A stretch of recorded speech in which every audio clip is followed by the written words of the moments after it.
Jesus. The word that God has given to me, it concerns those who are undergoing trials, those who are being tested, or who are tested sometimes and are confused how to go about it. But it is a word of hope, because there is God of hope. Praise Jesus. All of us, at times we are tested. All of us, we do go through difficult moments. But it is good to know what God speaks in such difficult moments. It is good to understand what God is thinking about you, so that even in problems, even in the shadow of the valley of darkness, even the days as you go in the valley, you may understand what God is thinking about you. Say amen. Praise Jesus indeed. I have two programs. We are going to listen to the word of God that gives us the direction, hope, and answers. And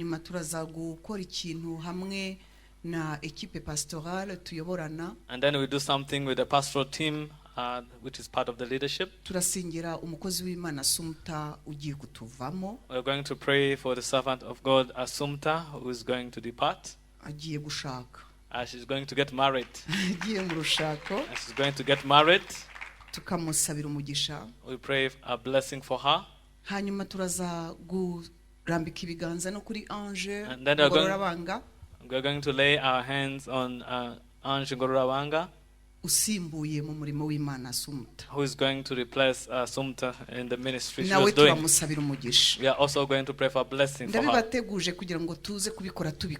I'm telling you this ahead of time so that we do it with a willing heart. Amen. Without further ado, therefore, the word of God, 3 scriptures that I'm going to read them in a row.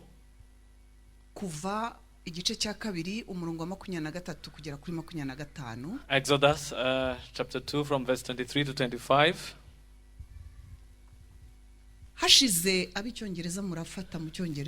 For those who speak English, please read in your Bibles.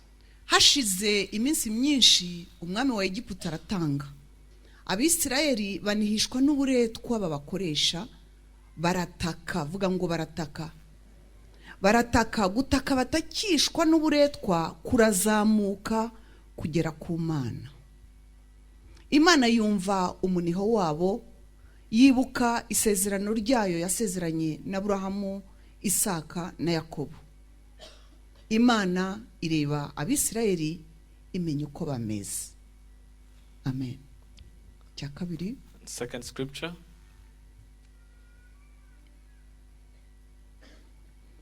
Abami ba kabiri. 2 Kings karindwi. Chapter 7. Gatatu kugera ku 8. From verse 3 to 8. Kandi ubwo hariho abagabo bane b'ababembe bari ku irembo baravugana bati, iki twicaza aha kugeza aho tuzapfira niki? Ariko twavuga tuti twinjire mu murwa, inzara iwurimo twawugwamo. Kandi nidukomeza kwicara hano gusa nabwo turapfa. Nuko noneho nimuze dukeze ingabo z'Abasiriya, twemere kuba baritwa babo.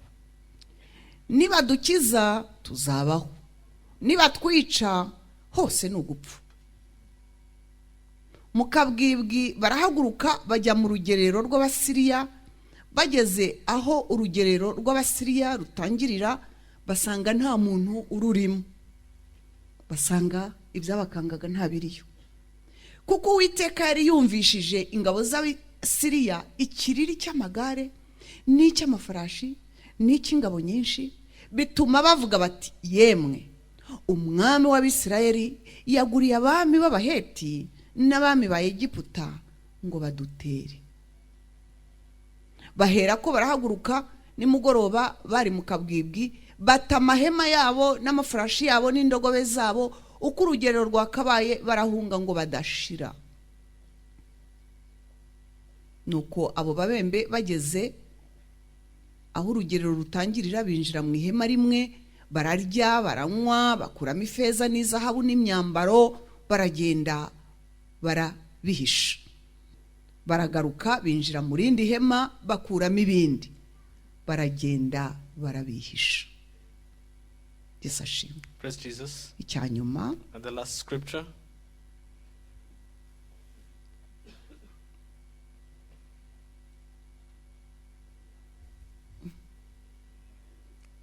kuko hariho ingororano koko, kandi ibyiringiro byawe ntibizakurwaho. Ikibanza hariya, so what's starting here, kiravuga ngo ntukababazwe n'abanyabyaha bakemuye ibibazo babonye ibisubizo. You should not grieve because of sinners who have whose requests have been answered. Ntibakagutera ikibazo. So there should not be a problem to you. Ahubwo jya wiringira Uwiteka. But you need to trust in the Lord. Ngo kubera ko hamwe n'Uwiteka, because together with the Lord, au moins hamwe n'Uwiteka, at least with the Lord, hariho ibyiringiro, there is hope. Kandi ingororano yawe, and your reward, ntuzayibura. It will not be cut off. Twasenga. Let us pray. Gira icyo ubwira Imana utegereje mu ijambo. Speak something to God that you are expecting from His word. Nanjye reka nyibwire. I'm also going to speak to Him. Mana Data, mu izina rya Yesu, Moses nanjye duhagaze imbere yawe n'imbere y'ubwoko bwawe. Mana, ijambo ryawe ryambwiye ngo wowe Yesu niwe byiringiro by'ubwiza.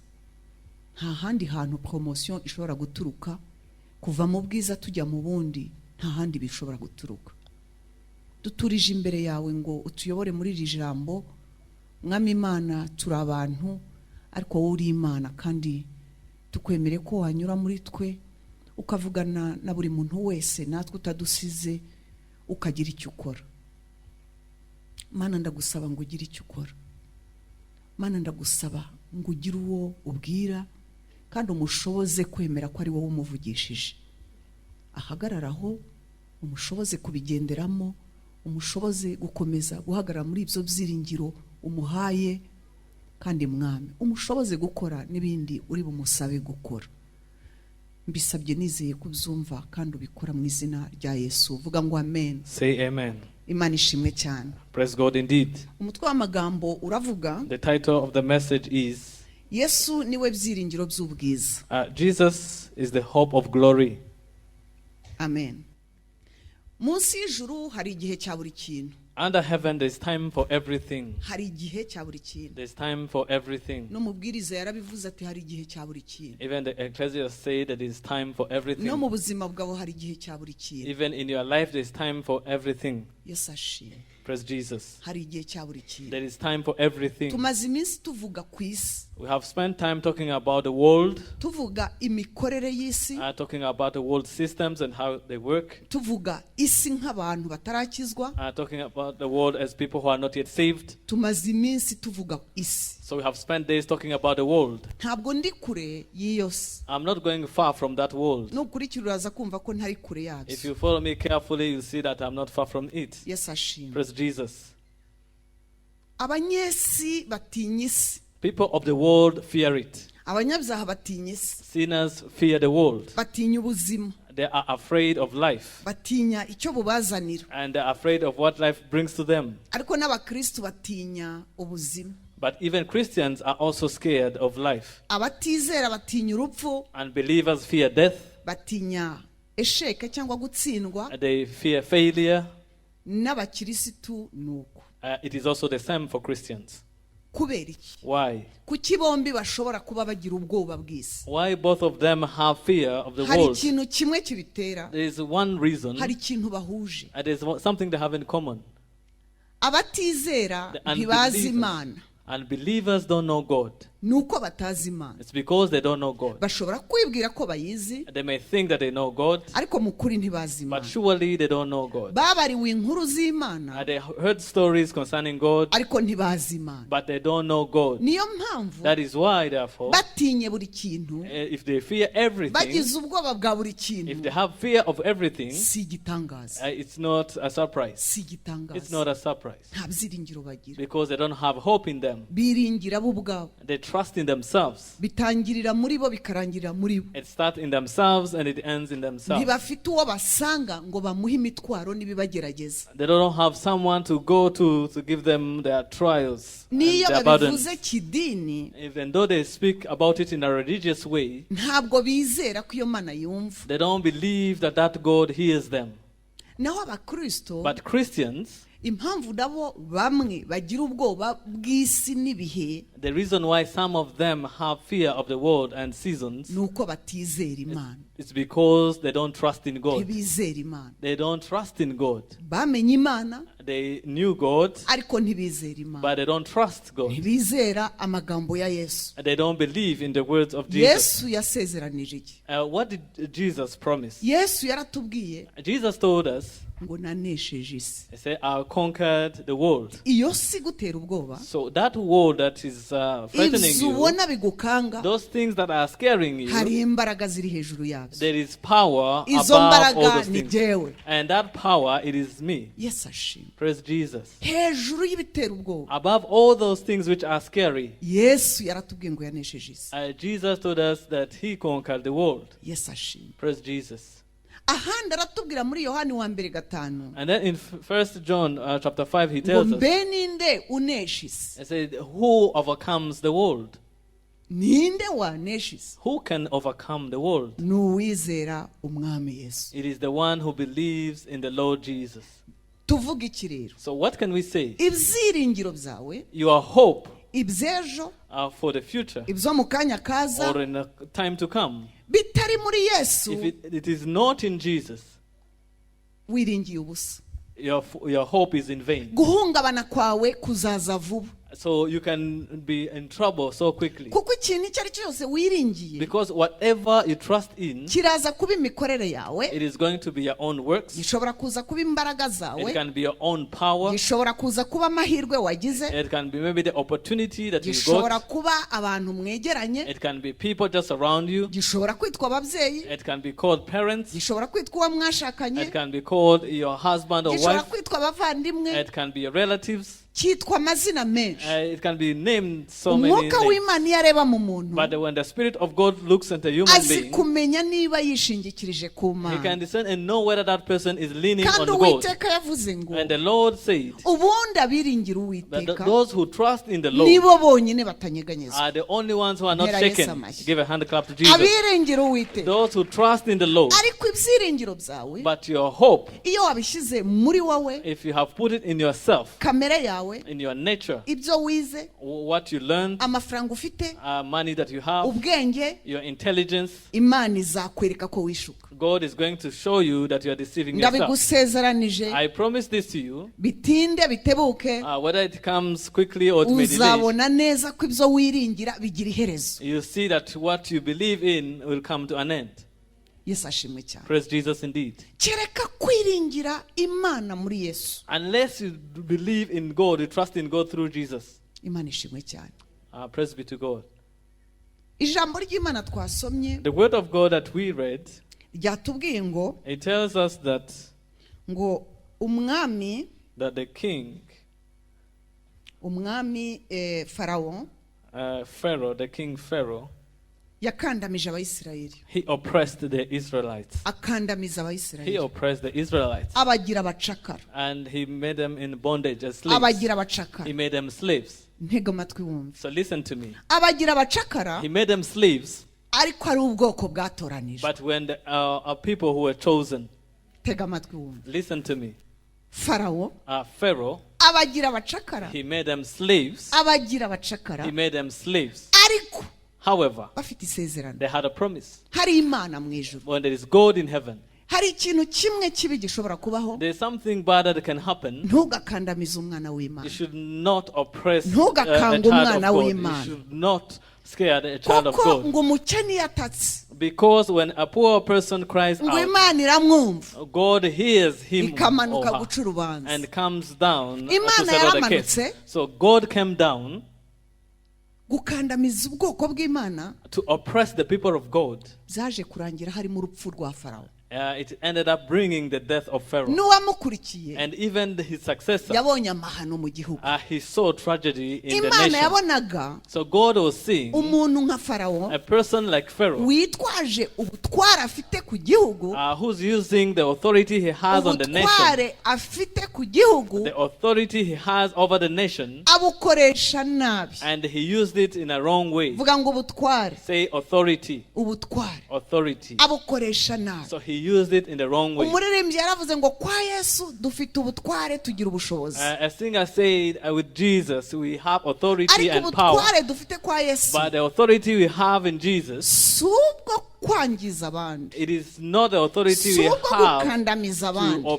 to put others hari under oppression ikintu of bondage. kimwe mu ijuru bemera There's one thing that they acknowledge in heaven gishobora kugira umuntu imbata. that can make someone a slave. ni icyaha. It is a sin. mu ijuru In heaven, bohereje Yesu they sent Jesus gucira urubanza icyaha. so that he can bring condemnation to kuko the sin. icyaha Because a sin, n'ijuru rirabizi, and even the heaven knows, Bibiliya iratubwira, and the Bible tells us kijya that gihindura umuntu imbata a yacyo. sin can bring someone under ariko bondage. umuntu uhindura indi mbata, But a person who makes another person a slave. nsubiremo za ngero njya mbaho. Let me repeat the examples that I give you. mu sometimes. kazi At work, cyane aho bene data, especially in that area. mu kazi, At work, mu miryango, in families, mu rusengero, in the church, mu gihugu, in a nation, umuntu ukandamiza whoever brings others under kuko yari bondage, afite ijambo, because he has the kuko afite authority, ubushobozi, because he has the ability, agakandamiza ubwoko and bw'Imana, then oppresses the people of God, agakandamiza abantu Imana yaremye mu ishusho ryayo, oppresses people that were created in God's image. abarwanya Imana, He's fighting against God, abayihamagarira ibihano, and he's calling upon punishment abayihamagarira upon him. umujinya He's w'Imana, calling upon him the wrath of God. abariho harandevu urupfu. In fact, he's giving an appointment to death. harunyumva? Is that someone is listening to me? Yesu ashimwe. Praise Jesus. bakundwa, Our beloved, niba ukoresha umuntu, if there is someone who is working under you, muha ibihembo bye. give him or her his wages. niba ukoresha umuntu If there is someone who is working under you, ukaba uzi neza ko wamukoresheje, and you know that he is under your leadership, ukaba uzi neza ko nawe yakoze akazi wamusabye, and you know that he has fulfilled the responsibility you have given to him. Yesu yaravuze Jesus said, ngo umuntu wese wakoze whoever has worked, akwiriye ibihembo. he deserves his reward. mu mbago yacu, In our families, mu kazi, at work, umukoresha the supervisor uprofita ko ari we ufite ijambo, who takes advantage because he has authority, akima abamukorera ibihembo byabo mu gihe cyabyo, and he refuses to give his subordinates their wages at the right time, azabona ishyano. he's doomed. Yesu ashimwe. Praise Jesus. ni bibi It is so bad kwima umuntu to refuse to give to someone ibihembo the rewards yakoreye, that he is worthy of receiving, ibihembo yakoreye, the wage he worked for, ibihembo yakoreye. the wage he worked for. Yesu ashimwe. Praise Jesus. turabyemeranyaho? Do we agree? guhera uyu munsi uhindure. Starting from today, please change. hari ingero nzi, There are examples that I abantu know. iyo badashaka ko umukozi azagenda, If in a certain organization, if you don't want a worker to go, ageza kuri 15 ataramuhemba, they can reach up to 15th when they are not yet kugira ngo paid, ahambirwe n'indi 15, so that they'll be under the bondage of the next 15 days, bityo bityo. and so on. ibyo ntibikabe mu bana b'Imana. That should not happen ibyo among the people ubwo of bwenge God. ni ubwa Satani. That cunning, it comes from kandi the devil. ndakubwira, And I'm telling you, uriya muntu atakiye Imana, if that person cries out to God, uriya muntu ahamagaye if Imana, that person calls upon God, Imana ikamanuka, and when God comes down, hari ibyiza bitakubaho, there are certain bad things which are going to happen to you. hari ibyiza bishobora kukubaho, pardon. There are certain good, hari ibibi bikugeraho. there are certain bad things that can happen to you. Iyo musoma Bibiliya cyangwa dusoma, So when you read or when we read the Bible, inkuru z'Imana na Isirayeli and the stories of God and Israel, ziduha kumenya uko Imana ikora, it enables us to understand how God works. zidushoboza kumenya imikorere It y'Imana. enables us to understand how God works. Ibi byago bimwe bitugeraho, The tragedy that comes to us, hari igihe ariko twagonze itegeko there ry'Imana, are times because we come in collision with the commandment of aho God. guha abantu ibyo tubagomba, Instead of giving people what they are aho supposed guha to abantu receive, ibyo tubagomba, instead of giving people what they are worthy of receiving, tukikunda, and then we become selfish, tukikunda, and we become selfish, ni bibi mu maso it y'Imana. is bad in the sight of God. Umukozi A worker, wese everyone, agomba ibihembo he bye. deserves his wages. Yesu aguha umugisha niba unyumva. May Jesus bless you if you are listening to me. Haleluya. Si byiza rero It is not good, therefore, gukandamiza umuntu ukamubuza ibyiringiro mu buzima, to oppress someone so that you can inhibit his hope ubitewe n'icyo umufiteho, ubushobozi umufiteho. because of the authority that you have over that person. Yesu ashimwe cyane. Praise Jesus indeed. Kubera iki mvuga ibi? Why am I talking about these things? Nuko It's because umukobanyi, Bibiliya ivuga umukobanyi ko ari Satani. The Le devil, moqueur. the devil, the Bible tells us that the devil is the mocker.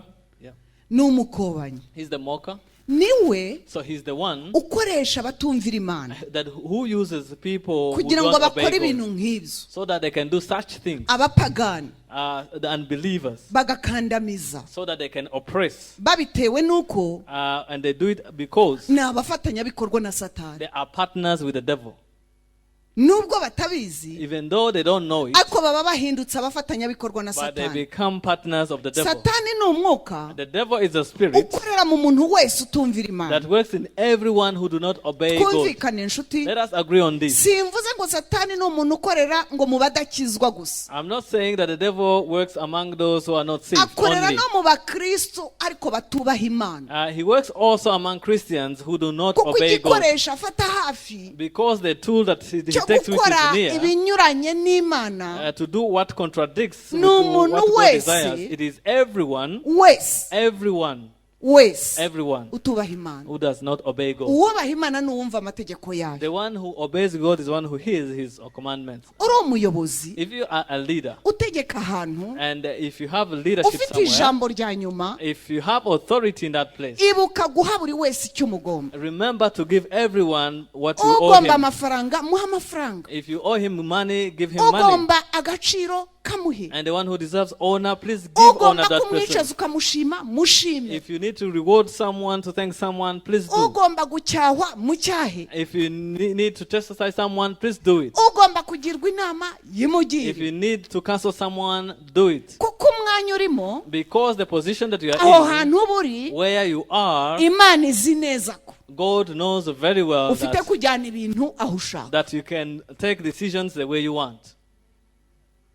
Imana irabizi. God knows it. Niyo waba uyobora abantu babiri, Even though you may be leading two irabizi people, He knows it ko ari wowe that you are the one ufite ijambo muri ibyo biro. who has authority in that office. Ni wowe ufite gutanga icyerekezo. You are the one who gives direction. Itonde uburyo ukoresha abantu. So be careful the way you lead people. Itonde uburyo utereta abo washinzwe. Be careful the way you handle people Bibiliya under your irambwira ngo, responsibility. The Bible tells me muri Matayo 25, in Matthew 23, no ntabwo ari aho, pardon, aho sorry. nawe yashimaga abakoze and that is neza. where he was thanking those who Ariko have done good job. umugaragu basigiye abo mu rugo, But a servant or a steward who was given responsibility aho at Imana home. ibivuga twebwe, In that place, God is talking about ourselves. ngo hahirwa umugaragu shebuja azaza agasanga akora nk'uko yasize amubwiye. Blessed is the servant or steward when the master comes, he realizes that he has been Ariko doing things nasanga as he was requested. abavutagura, But if he finds him beating people yaba in his home, ajujubije, when he has really put them in yababujije trouble, amahoro, when he has brought trouble, itonde. so be careful. Imana God kubona nka Farawo ukandamiza. He does not see you as Pharaoh who is kuko kuri oppressing. kw'ijambo ry'Imana Because the truth of God's word, kuratubwira abayobozi it tells us as leaders ngo tumenye abo tuyobora, that we should know the people under our leadership, kugira ngo tubahe ifunguro rikwiye mu masaha akwiye, so that we can give them the right food at the right time, tubakorere ibikwiye mu gihe gikwiye. so that we can do the right thing at the right time. Vuga ngo amen. Say amen. Ugomba icyubahiro muhe If icyubahiro. someone deserves honor, please give it to him. Badamu bagenzi banjye, Our wives, my fellow, uw'Imana yavuze ngo twubahe tumwubahe. the one God has said that we should obey, please let us do so. Imana aho ikwereka mu buzima ngo ca bugufi duce bugufi. And where God is leading us to be humble in lives, so let us do it. Imana ikubwira iti umvira ababyeyi bawe ibaze kuki babaye ababyeyi bawe. If God is requesting you to obey your parents, ask yourself the reason why they are the ones who are your parents. Ringaniza niba bakubwira ibyaha ubyange. If they are telling you to do sins, don't accept it. Ariko niba bakugira inama ikujyana mu ijuru, But if they are giving you the right advice, leading you hari to Imana mu heaven, ijuru there is God in heaven izareba iti bakoze icyo bagombaga gukora, who will say they have done what they are supposed to do. wowe wakoze iki? So what did you do on None your se wowe part? ubikozeho iki? So what are you doing about it? Umukobanyi, So a mocker, igihe kimwe umukobanyi witwa Goliyati a mocker called Goliath one time, yaragiye akerensa ubwoko bwa he Isirayeli, despised the people of Israel. akerensa He Isirayeli. despised them so much. Ntabwo yari azi ko Dawidi abaho. And he didn't know that David exists. Mu Banyarwanda baravuga ngo akagabo gahimba kandi katarazi. So there is a proverb in Kinyarwanda which says that one man can boast when another one who is more powerful has not yet come. Aha, Imana iguha umugisha. Aragisobanuye. Yesu ashimwe cyane. Praise Jesus. Ndakubwira ngo arakobana. So he started to Goliyati insult, ajyaho arirata. he started to boast, Goliyati ni Satani. and Goliath was Ajyaho symbolized as Satan. akwirataho. So at times he Ajyaho akakwirataho. at times he can really boast towards you. Ariko ndagira ngo mbabwire. But I want to tell you, Burya mujye mugera igihe muvuga ngo birarambiranye. it should reach to a point where you Bijye say bigera igihe enough is uvuga enough. ngo Satani It should birarambiranye. reach a point where you say, devil, enough is enough. Ubaduke. And then you decide to Ubaduke. move. And then you decide to move. Ijambo ry'Imana rirambwira And the word of God tells me ngo irukane umukobanyi. that you need to chase Ngo away intonganya zose zirarangira. so that all the chorus can come Satani to an qui se end. moque de toi. So the devil, the mocker Ibikorwa towards you, Satani akora mu buzima bwawe the works of the devil in your life, ni indwara, it is ni ubukene, sicknesses, poverty, ni amahoro it make. is lack of peace. Akora ibyo So he does all those things. akabikora mu buzima He does bwawe them into your life kuko atazi ko hari Imana ikurengera. because he doesn't know that there's Ariko iyo God yabadutse, who defends you. But when he has niyo come, Imana igize Imana ugakanguka, even when you are awakened, Satani arabura. the Mpera devil Yesu disappears. amashyi. Give a hand clap to Jesus. Iyo uhagurutse ukamenya uburenganzira ufite, When you decide to stand up and know your ukamenya rights, neza ko Imana idakunda abakandamiza, and know that God doesn't like people who kuko put others under abakandamiza bondage. mbabwira, Because the people who put mbere others na mbere under bondage, ntimukareba abantu. first of all, you should not look at human beings, Satani but the devil. akora ibintu bituma hari ikintu kivuga ngo Imana yawe iri he. He does things so that he may say, where None is se your niba God? wizera kuki urwaye, So if now you believe, how comes you niba are sick? wizera kuki ukennye, If you believe in God, how comes you niba are poor? wizera kuki ufite ikibazo runaka, If you ishyiraho believe byose in God, byose. why do you have this problem? Name it. Satani aba yimoka Imana. So the devil Burya is Satani making mu fun of God. kukugerageza And when the devil is aba tempting atunga urutoki you, Imana, he's pointing his finger to avuga ngo God. Imana se yawe iri he. He's saying, where is your Niba God? ihari nigutabara. If your God is there, let him come to your rescue.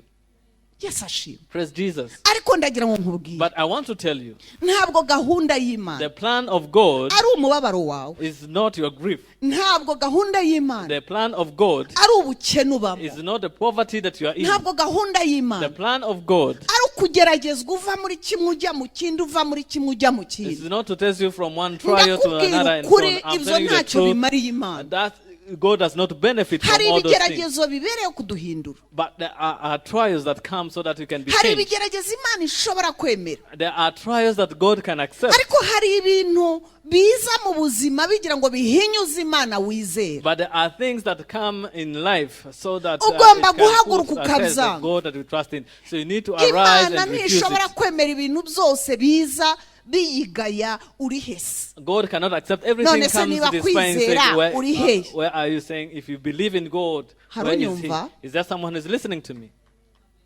Kanguka, Wake up. kanguka. Wake up. hari ibintu ufite bidafite icyo bimariye Imana. There are certain things that you have Nawe which shyira are ku munzani. useless to God. Shall just put it on the ye scale. uraza kumbwira ngo none se ko nasenze uburyo bwose, You may say, I have prayed in all none ways. se ko nabwiye Imana uburyo I've bwose. spoken to God in all ways. nanjye ndagusubiza ngo So I'm responding to you this way. ariko wigeze ushaka kumenya iki gusaba? Did you do your best to know what He's requesting from ko you? wasabye Imana You requested God, kuyibwira, and you do speak to ko God, wayiririye, and you cried out to God. wigeze uca bugufi Did you humble yourself ngo ikubwire ikigutegerejeho? so that He can speak to you what He's expecting from you? ndakugira inama, So I'm giving an subira advice. iyo nzira tuvuze, Go back in the same way we have spoken baza Imana icyo ishaka kubikoraho. and ask God what He wants you to do about it. baza Imana Ask from God utarabona igisubizo, before you receive an answer mpagararene, and say, how should I ni iki position kibura mu myself? ruhande rwanjye, What is lacking on ni my icyo side? nsaba ntakora, What are you requesting from ni me that ibiki I'm not doing? ngusezeranya ntahagararamo, What did I promise you that I did not follow? kugira ngo tutagaruka imbere y'Imana tuje gusaba, So that we do not come before God when we want to tugire ask. n'igihe tugaruka tuje So gushima. that we can also have time to come before God so that Yes, we can Ashim. thank Him. Praise Jesus. Yakobo Jacob, umwuzukuru wa Aburahamu, the grandson of Abraham. inkuru ze murazizi kwa sebukwe Labani. You know his stories when he was at his father-in-law Laban. yamutendeye imyaka 14, So he worked for his wife for 14 years, ariko akora n'indi 6. but he also worked extra 6 Bibiliya years. iratubwira ngo The Bible tells us that imyaka yose yamaze kwa Labani amukorera all the years he spent at Laban's house working for him, yari imyaka 20. it was in total 20 years. Mbwira mugenzi wawe uti tekereza 20 ans. Tell your neighbor, think about 20 years. ukorera umuntu utaragusezerera ngo ugende, Working for someone who has not yet released you ukorera so that he can umuntu go. ugateza imbere ibye, Working for someone to make him make progress. ukagaragaza urwunguko mu bye, And then you show profit in what he does. ukagaragaza ko uri committed ku kazi yaguhaye, And then you show that you are committed to the responsibility he has given to you. ariko ntashake kubibona, But he doesn't want to see it. ntashake na rimwe kubibona, And he doesn't want to acknowledge it at kandi ubwo all. urakomeje urakora, And you are continuing to work. kandi ubwo urakomeje urakora, And you are continuing to work. ariko igitondo kimwe But one morning, mbwirira umuntu uti igitondo kimwe, tell your neighbor, igitondo kimwe one morning, Yakobo ari kunkumura, Jacob arrived. Yakobo ari kunkumura Jacob, mu mwuka, so he decided to make aravuga a ati decision ibi in bintu the si spirit. byo, They say this is not ati true. ibi bintu si byo. I said this is not the right thing. Abwira Labani And he told ati we Laban, nkubwire, and let me tell you, ati, inshuro 10 wahinduye ibihembo byanjye, you have changed my rewards 10 times. inshuro zose nagombaga ishimwe All times wararigumanaga, I was supposed to receive my inshuro reward. zose You did not give it to me. nagombaga promotion Whenever I needed promotion, warangaga, you refused. inshuro zose nagombaga guhabwa ibihembo bijyanye n'akazi kanjye Whenever I was supposed to receive a word according to my ntiwashatse level, kubibona, you did not want to see it. ati iyo hataba Imana ihoraho, But if it was not ati iyo by yabonye God, akarengane kanjye and I saw the ngwize injustice, imburanire, so that he can come ati and defend ndakurahiye me. ko mba mvuye aha nta n'icyo umpimiye. I'm telling you, I would have left this Hallelujah. home without receiving Hari a reward from ukinkurikiye you. ariko Is there someone still following me? buryo iyo mucecetse cyane nzi ko muba mukurikiye, When you're so quiet, I know that you're kuko following. uyu munsi Because today, urirukana umukobanyi, we are going to chase away the urirukana mocker. We umukobanyi. are going to chase away the mocker. Satani ukwimoka, The devil that noneho makes fun ngaho of si you. Imana yawe ntigaragare, And who's saying, let your God be Imana revealed. yawe ntigaragare. Let your God reveal himself. Hari Imana mu ijuru, But there is God in Imana heaven. ntihanganira ikintu cyose gishaka gupinga ubutware ifite. God cannot bear with anything that tries to Bene despise data his twaremwe mu ishusho authority. ry'Imana, Because we are created in God's image, Imana brethren. iturema When God created us, yatubwiye ko ibintu tuzatwara He told us the things we'll have a dominion over. Ngo ni amafi yo mu nyanja. The fish in the ocean. N'ibisimba byose. And all the animals. Ngo n'ibindi byose biri ku isi. And all other things which are on earth. Which are here on earth. Ibyo nibyo dutwara. So those are the things under our dominion. Ariko gushaka kudomina umuntu. But to try to put another person under bondage. It is the devil who does it. I'm telling you, beloved. I'm not talking about the church. I'm talking about where you work and how you live and the trials that you go through that we accept. When they are coming to make fun of God. When they say, where is God? Praise Jesus. And then Jacob said that you know that in a flock I followed for 20 years. And he said, do you know that? And I took care of every and no one aborted. No one aborted. And when one was lost, and you requested me to pay for it, and I was the one to pay for it. But he said there's God in heaven who saw it. I want to tell you there's God who observes. There's God who is looking at you. And there is God who is supposed to defend you. You who are facing injustice. If you are facing injustice, if you are waiting for your wages, if you are waiting for your reward, and you are convinced that even the heaven knows that you deserve it, there is God in heaven that comes down to defend people. Hallelujah. Hallelujah. Bene data. Brethren, I thank God. I took this teaching from the retreat we had yesterday. If there is something that prevents people from making progress in the spirit, it is trials. Especially if you do not receive God's counsel. When they find that you are not praying. And when you don't have someone to pray with so that they can show you the direction. Praise Jesus. I want to tell you, God who rescued Jacob. Do you know that Jacob decided to move from that home? Do you know that God gave him a strategy to take something out of that home? Yes. Sure. So I want to tell you there is a reward if you continue to trust in God. There is a reward if you continue to trust in God. And God defended him. God defended him. Because even the time has spent there, there is God who was looking at all that. God was looking. Praise Jesus. Leaders who are here. Leaders, supervisors. There is something that you are requested. When I was preparing this teaching, I was thinking about craftiness. When a new housemaid comes at home, I always hear what they ask. I ask that person. I say, I always ask that person, what can we do here so that can make you sad? So that we can also tell you some of the things that if you do them, it will make us sad. So that is the life that I'm always in. And I'm always surprised to hear housemates saying, this is what is going to make me sad. If I work, and then at the end of the month, they add 5 days.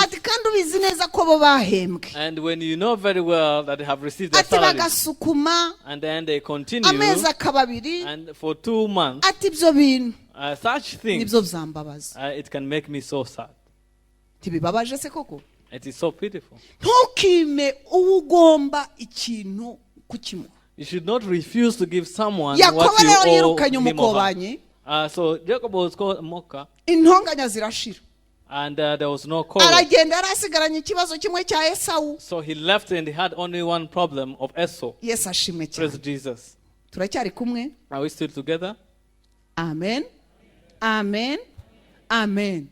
Uyu munsi So today, usezerere Satani. you should say goodbye to Usezerere the devil. Satani. You should chase away Ukora the devil. isengesho kandi wizere.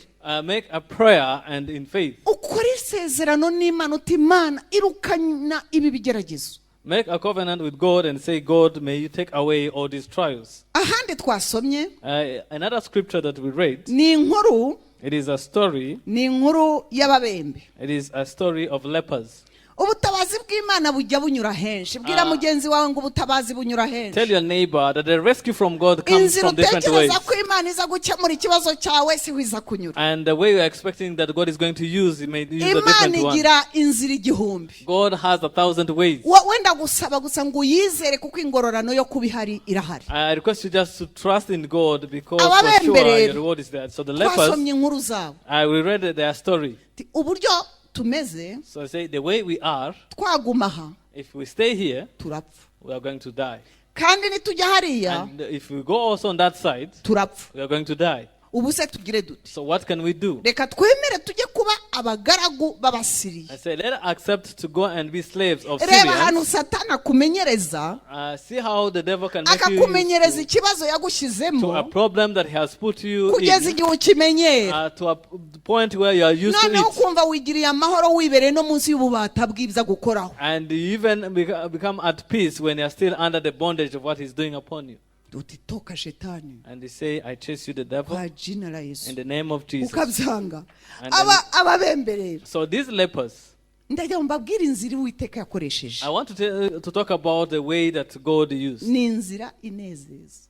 It is a joyful way. Kuko mu buzima bwanjye Because in life, nyibonye kenshi ko. I have seen it several times. Buryo icyo utinya, What you fear, uwo utinya, or the person that you fear, nawe afite uwo atinya. he also fears someone else. Ndasubiramo. I repeat this. Uwo utinya. The one you fear, Ako buriya simvuga ngo umuntu gusa murebe ibibi nyuma y'abantu. I'm not talking about just human beings. It N'Imana can see cyangwa also Satani. beyond. It can be God or the devil. Buryo uwo utinya So the one that you fear, agira uwo he atinya. also fears someone Iyo else. Imana ishaka kugutabara rero, So if God wants to come to your rescue, izana wa wundi uwo utinya atinya. so he brings the one you fear, he fears. Izana ikibazo, So he brings a problem, igateza ikibazo so he can bring a problem kuri wa wundi utinya. to the one you fear. Ni ukuvuga ngo icyo kibazo iyo kije, So it means that when that problem comes, uwo utinya arahunga the one you fear flees akajya ku kibazo. and goes to the problem. Icyo nshaka kubabwira, So what I want to tell mu you, buzima bwacu bene data, in our lives, brethren, Imana yaturemeye gutera imbere. God has created us so that we Ndababwira can mu make buryo progress. bwose. And in all ways. Mu buryo bwose. In all ways. Iyo ubona abantu bakunda Imana, When he sees people reka ngaruke kuba twari kumwe ejo, like the people who are with ukabona us tomorrow, bakunda Imana if you see people loving n'umutima God wabo, with all their hearts, ariko ugasanga nta progress, but you realize that they're not making progress, haba hari umukobanyi kiriko pa. there is a mocker somewhere. Yesu ashimwe. Praise Jesus. Bene data, naraye nsabye Imana inyigisho zose zerekana inzira Imana inyura Brethren, I've asked God to show me all the different ways kugira that ngo God can use itabare uwayo. so that he can come to rescue Mbonera his own. isomo re, And that is where I found uzi this ko teaching. Imana yatumye Siriya yateye Isirayeli, I know Syria attacked Israel, ariko Siriya nayo yatinyaga Egiputa n'Abahiti. but the Syrians were scared of Egyptians and Uzi ko Hittites. Uwiteka yatumye bumva mu matwi yabo, And God made them hear in mu the matwi ears, yabo ngo in the bumva ears they heard intambara, a war. ngo bumva induru y'amafarashi. And they were hearing Uzi ko ari Uwiteka chariots. yabumvishaga ibyo bintu bitanabaho. It is God who was making them hear that Abatera when it was ubwoba. not read, and he was threatening Ndagira ngo them. nkubwire, So I want to tell you, ikigukanga kigukanga you should not be mu scared by rugendo what is rwawe scaring you. n'ubuzima bwawe bwa At buri your own munsi. level and in your daily life, Wikwemera ko Satani you should agukanga. not accept the devil to scare you. Yesu ashimwe. Praise Jesus. Yaba uwo mukoresha wawe, Being your supervisor yaba umwanzi kabisa ufite, or an enemy that you have, kuko muri ubu buzima haba abanzi, because in this life there are cyane enemies, cyane abadatinya Imana, especially those who do not fear God. bashobora kukwijundika bakakurakarira. They can be angry at you. Ariko ndagira ngo nkubwire, But I want to tell you, iyo Imana ishaka kuguha akaruhuko, if God wants to give you rest, iyo Imana ishaka kuguha if akaruhuko, God wants to give you rest, ikereye ikibazo He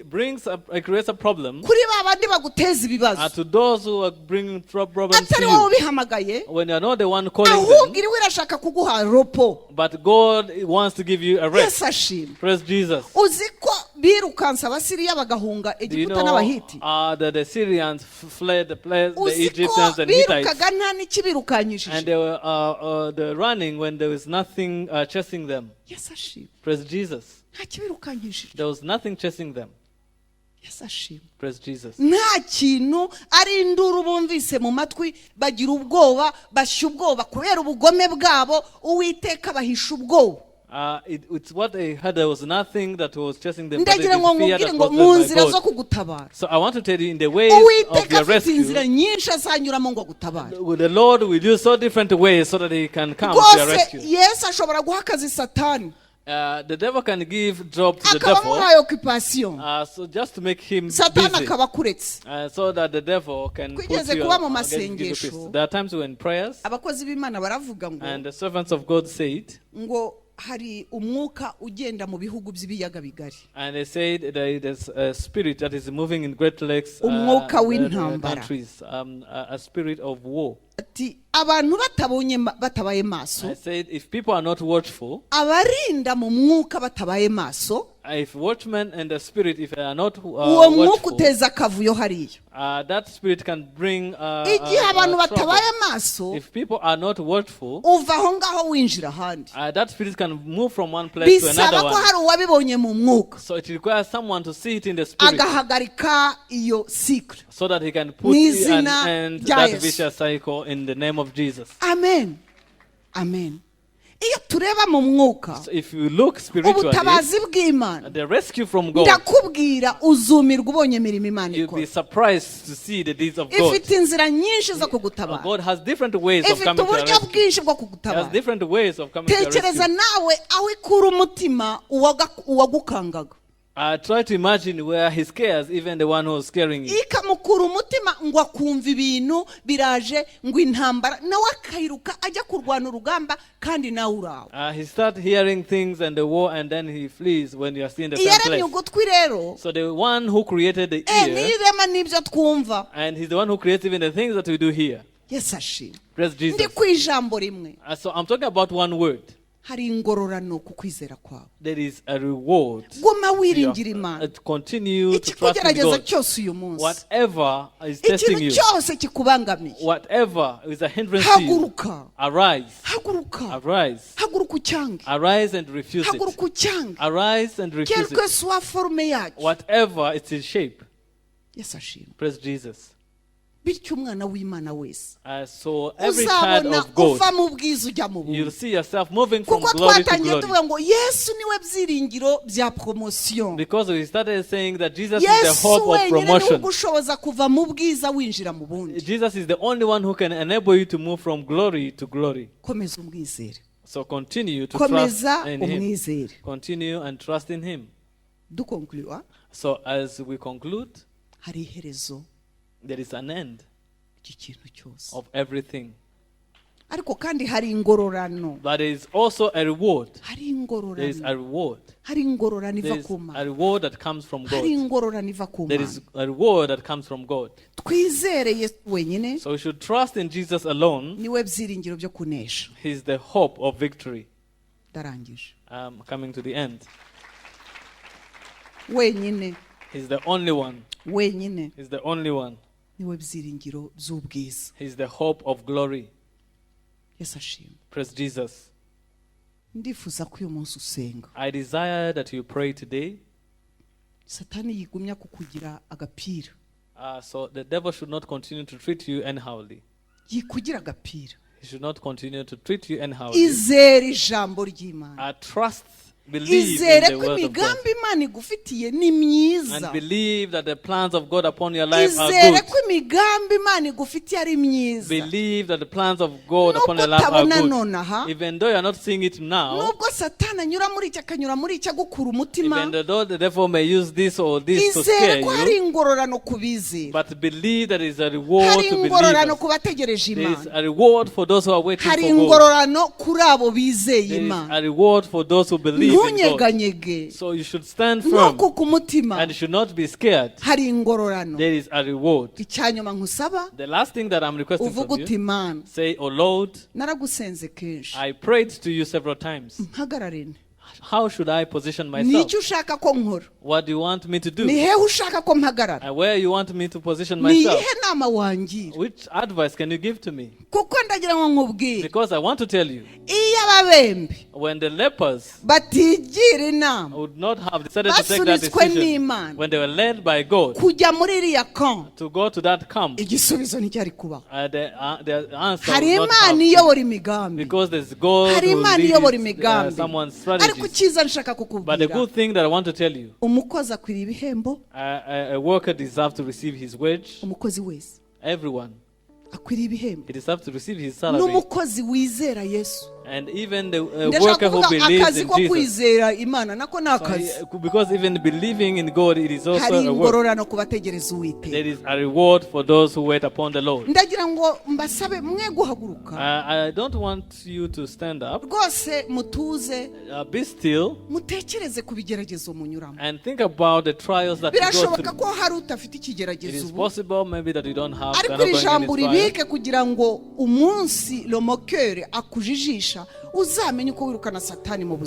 but keep this word in your heart so that when the mocker will come to deceive you, you know how. So we're going to sing a song which says that the Lord is my shepherd. Let us sing to that shepherd, the one who guides the steps of our feet and who puts us in green pastures,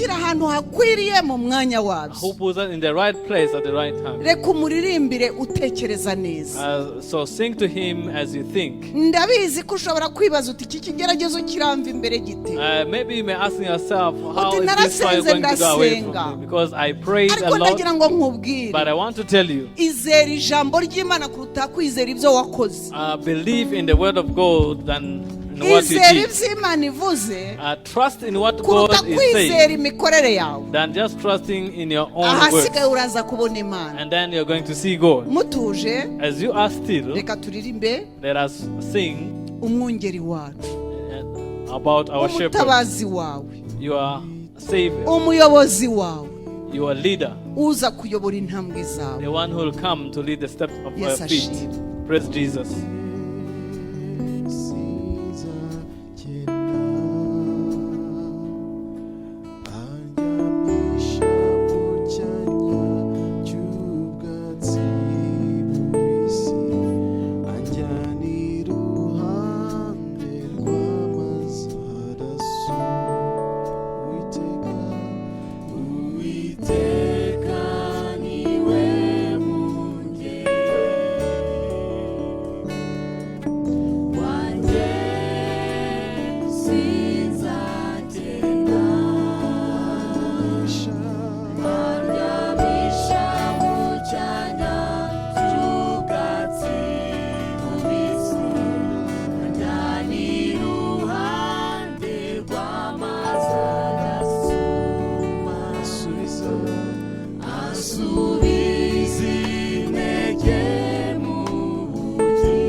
Oh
ndagusaba ngo uhaguruke please stand up. dufatanye kuririmba ngo ineza izakomaho So that they can sing together.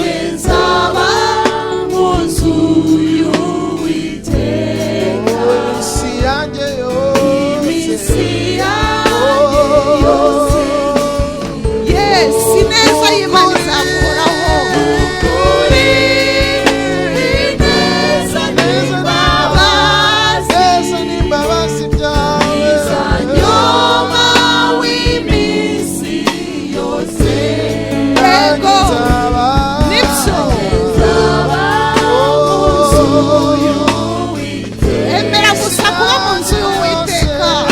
To be the house of the Lord.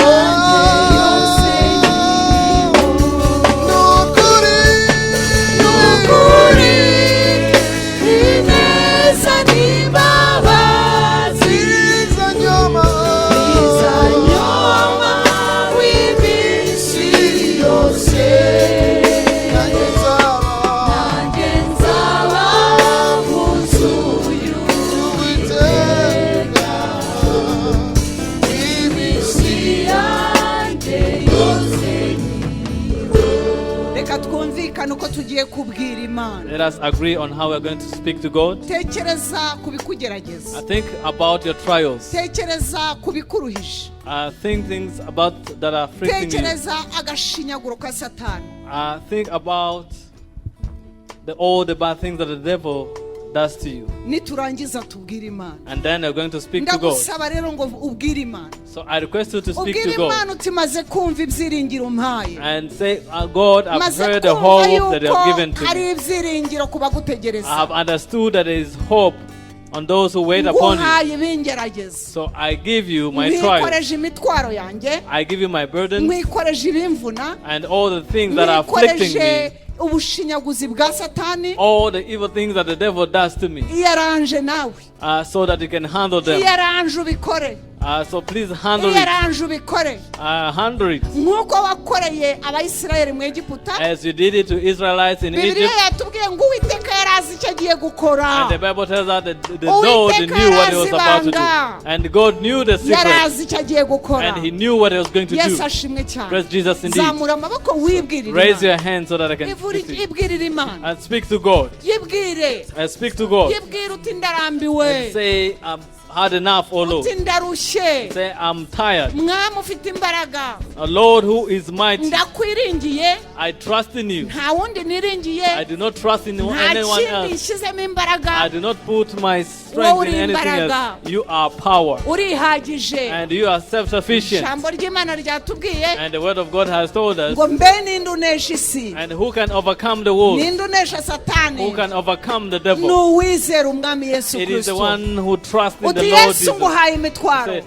Jesus, I give you my burdens. I give you my trials. I give you the things that afflict me. I give you things that are overburdening me. I give you the things for which I'm not seeing a way. And then I know that it's a reward.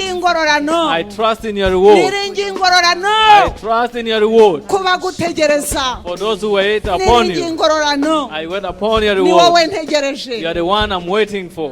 So receive in the name of Jesus. Give a hand clap to Jesus. Receive. And say, Jesus, I accept today. I accept it today. I accept it today.